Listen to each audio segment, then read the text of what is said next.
Bienvenue sur FR Daily News. Notre actualité d'aujourd'hui parlera de Demain nous appartient. Spoiler. Épisode 1524 résumé complet. Choc. Roxane découvre le secret de Victoire et Vince sur TF1. George et Sarah, deux amis proches de Vince, découvrent un message suspect sur son téléphone. Ce texte a été envoyé par Vince à sa petite amie, et il contient un message incontournable. Il n'a pas prévenu pour l'argent. George et Sarah savaient immédiatement que cela pouvait être lié à quelque chose de plus grave. Vince incertaine a laissé de nombreuses femmes gravement blessées. Ces femmes croyaient toutes vivre une relation véritablement amoureuse, mais la réalité était complètement différente.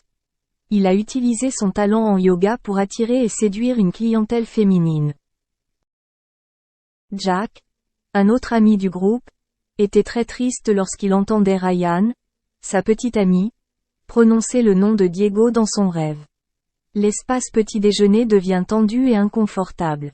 Pendant ce temps, George découvre une petite liaison entre Nor et Vince. Roxane, une autre mémoire du groupe, a également révélé que Victoire était impliquée dans la discussion sur la messagerie concernant Vince. Benjamin décide d'aller à l'hôpital rendre visite à Vince et Renaud l'invite chez lui. Pendant ce temps, les élèves du lycée de Brassens ont amorcé leur rentrée après une longue interruption. Violette traverse une période stressante et Lizzie est toujours à ses côtés. Violette a bien dit à sa mère biologique qu'elle ne savait pas si elle voulait vraiment la rencontrer. Après la dernière fois elle n'a duré que 5 minutes. George est allé voir Victoire à l'hôpital pour lui poser des questions sur Vince. Cependant, Victoire a déclaré qu'elle n'avait rencontré Vince qu'une ou 2 fois et qu'elle ne savait rien de lui. Elle s'est rendue au poste de police après que tous les échanges avec Vince ont été révoqués. George et Victoire débuteront rencontre sur une application de rencontre il y a 10 jours et ils ont passé une nuit de luxe.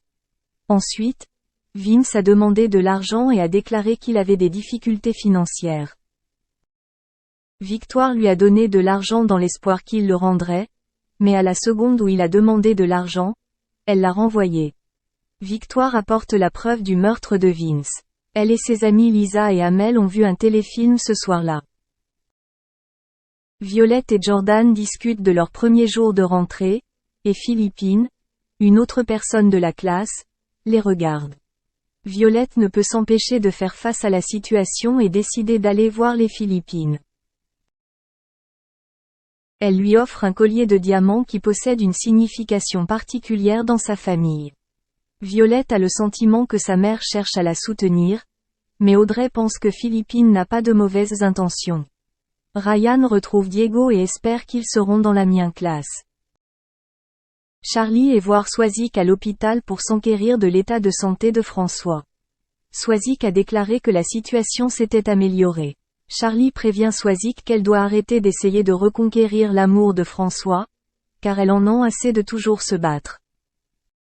À la fin, Ryan a essayé de briser la serrure de la voiture de Jack, mais il plaisantait et a dit qu'il aimait Diego. Ryan a expliqué que ce n'était qu'un rêve et n'avait rien à voir avec le sexe.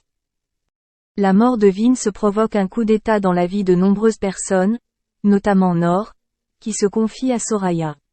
Nor pense que Vince n'est pas seulement un ami, mais aussi une partie importante de sa vie. Un autre homme a été témoin de la dispute de Vince avec une femme quelques heures avant sa mort. Il a reconnu Nor comme étant celui qui avait crié lors de la dispute avec Vince. C'est George qui a recueilli le témoignage de cette personne. Merci d'avoir regardé et à la prochaine vidéo. N'oubliez pas de vous abonner à notre chaîne. En attendant, faites-nous part de vos commentaires dans la section commentaires ci-dessous. Et il est une qualité qu'il faut tout de même lui reconnaître, c'est qu'elle dit toujours ce qu'elle pense. C'est une sortie médiatique, une de plus qui va faire parler, puisque Muriel Robin balance sur les enfoirés. Elle explique que pendant que tout le monde buvait des coups et s'amusait, moi j'étais toute seule à écrire. Elle explique aussi dans une interview pourquoi elle a quitté les enfoirés en 2008 et qu'elle n'y reviendra plus jamais, même si elle a fait une participation en 2020. Elle explique qu'elle n'y va plus depuis 15 ans, qu'elle ne peut plus y retourner, qu'il y a trop de monde. Déjà, moi, un peu sauvage, plus mon burn-out, tout ce groupe, tout ce monde, je ne peux pas, je ne peux plus, a-t-elle affirmé dans le programme chez Jordan, présenté par Jordan Deluxe et diffusé par Télé Loisirs. Elle affirme encore que son côté sauvage n'est pas arrivé du jour au lendemain. L'ancienne enfoirée révèle qu'elle avait déjà un tel caractère solitaire à l'école. Je me mettais au fond toute seule et je ne voulais pas qu'on s'assoie à côté de moi. Présente au sein des Enfoirés entre 1992, 92 et 2008, Muriel Robin a expliqué que son départ était également dû au rôle qu'elle devait jouer et qui lui apportait une pression difficilement supportable. J'étais seule, je n'avais pas le même rôle que les autres.